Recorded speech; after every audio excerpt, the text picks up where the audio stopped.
Ya está Rodrigo conmigo, tenemos muchas preguntas, sobre todo para entender el funcionamiento y la aplicación práctica, ¿no? de esto. Gracias por estos minutos, primero que nada. Quiero empezar con básicamente esa diferenciación, ¿no?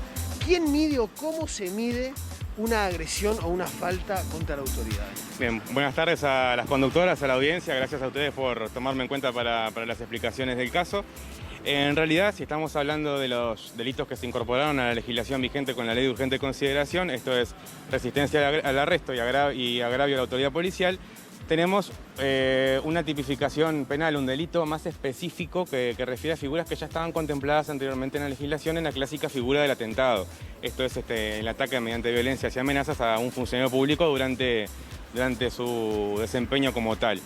Aquí es más específico, refiere a funcionarios policiales y refiere en un caso a un funcionario policial que va a ejecutar una detención legítimamente dispuesta, ya sea porque hay una orden judicial de arresto o porque hay un caso de flagrancia, una persona que está robando o que está circulando en una moto hurtada o lo que fuere, se procede a la detención y esta persona activamente, mediante violencia, se resiste al arresto.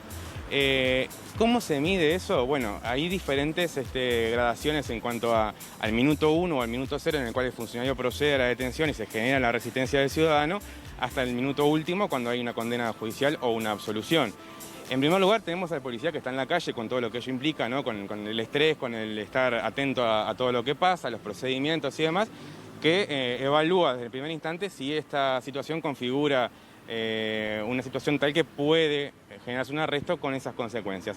Después de eso, ¿qué ocurre? Bueno, se llama al fiscal, el fiscal recibe telefónicamente por lo general las primeras implicancias del caso, las primeras informaciones, pues va sopesando los elementos que tiene y si hay elementos como para mantener la detención y traer el caso a fiscalía, así se procede y pasamos a una segunda instancia. Ya no es solamente la policía que evaluó que hay una conducta reprobable desde el punto de vista penal, sino que llegamos al escalón de la fiscalía. Quiero preguntarte antes de pasar a eso, ¿cuáles son esas pruebas o qué puede presentar un policía y un ciudadano también del otro lado, ¿no? Para o ser absuelto o pasar a este segundo paso? Correcto. En el año 2021, procedimientos en la vía pública, las filmaciones son un clásico. Puede haber filmaciones de las cámaras de seguridad. Acá tenemos en la esquina cámaras del Ministerio del Interior.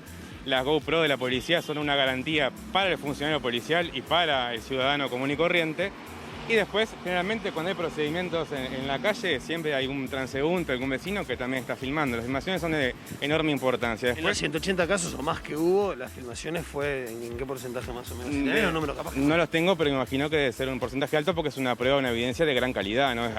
Con todo lo subjetivo que es cada evidencia, tiene un grado de objetividad mayor a un testimonio de un vecino, de un allegado o cualquier otra persona que esté en el lugar.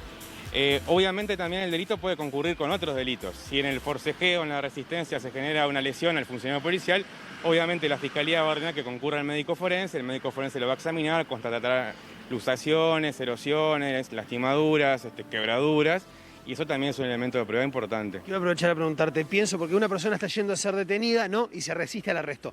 Muchas veces pasa, lo hemos visto infinidad de veces, con personas que están alrededor, que están viendo lo que está pasando y se meten o interceden.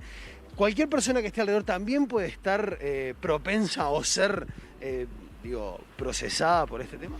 Bien, en la legislación anterior teníamos la figura clásica del desacato, ¿no? Cualquier persona que desobedece una orden legítimamente emitida por una autoridad, en este caso la autoridad policial, podría incurrir en ese delito, también en el delito de atentado. Ahora la LUC estableció una variante de la resistencia al arresto, que es, a su vez, que no solamente la persona se resista, sino que una tercera persona acceda al lugar y, mediante violencias, amenazas, interfiera en la labor de detención de los funcionarios policiales, y de hecho ya hemos tenido algún caso de ese estilo, en el cual una persona que no está en el núcleo inicial de la acción se acerca, supongamos un vecino, un familiar, un amigo, empieza a meter cuchara en una forma ilegítima y bueno, la autoridad procede a su detención. Quiero preguntarte, me acuerdo Juan Faropa, ¿no? El director del Instituto Nacional de Derechos Humanos, en el momento en que se estaba discutiendo todo ello, puso en duda la aplicación en la calle. Lo que te estoy diciendo, esa duda o esa fina línea, ¿no? Creo que él lo llamaba el derecho a resistirse a la opresión, ¿no? Que es un derecho que tenemos todos, sobre todo cuando sentimos que nos están oprimiendo. Es una fina línea, ¿no? Y cómo, como fiscal te lo pregunto, ¿cómo pararte frente a esa fina línea? Como te decía, haciendo una interpretación de la norma vigente, la resistencia al arresto parte de que hay un arresto efectuado de acuerdo a la Constitución y a la norma. Esto es, mediante una orden judicial emitida por un juez penal que dice detenga a fulanito, o mediante una situación de flagrancia. yo veo que esa persona está llevando el auto y viene alguien corriendo y dice, se lleva mi auto, el policía va a proceder en flagrancia de inmediata detención de la persona, de acuerdo a lo que marca la Constitución y la ley. Ahora, si hay una persona, supongamos un ejemplo caricaturesco para que se entienda, que está durmiendo en la calle y viene un policía y lo patea en el piso para generar una reacción, bueno, ahí partimos de un comienzo ilegítimo y bueno, obviamente ahí la resistencia de la autoridad puede ser hasta legítima, pero la norma te indica que para que se configure el delito tiene que partir de una detención legítimamente efectuada. ¿Daro? Por orden judicial o en caso de flagrancia delictiva. Daro, Sí, vale, te escucho. tengo una consulta, porque este número 182 formalizados, ¿no? Desde que está esta nueva ley, ¿a qué le parece a Morosoli? ¿Es mucho? ¿Es poco? ¿Habla de qué con respecto a la sociedad? Ah, bueno. ¿Te parece mucho o poco estos 182 formalizados? ¿Me explico? Habla de una reacción social, habla de... ¿Cómo lo lees vos? Para tener una respuesta a esa pregunta, creo que tendríamos que tener una cuantificación de los delitos que se castigaban previamente a la vigencia de la LUC, porque ya te digo, muchas de estas formalizaciones por resistencia al arresto o por agravio a la autoridad, antes se caían en la figura clásica del atentado. Entonces habría que comparar cuántas situaciones similares se procesaban o se formalizaban antes del 24 de julio, que fue cuando entró en vigencia la LUC, y compararlas con las de ahora. Yo recuerdo de mi pasaje por el interior, por varios departamentos, y acá en Montevideo también, digo que siempre se procesaba con el Código Viejo por el delito de atentado, por desacato y lesiones, atentado y lesiones.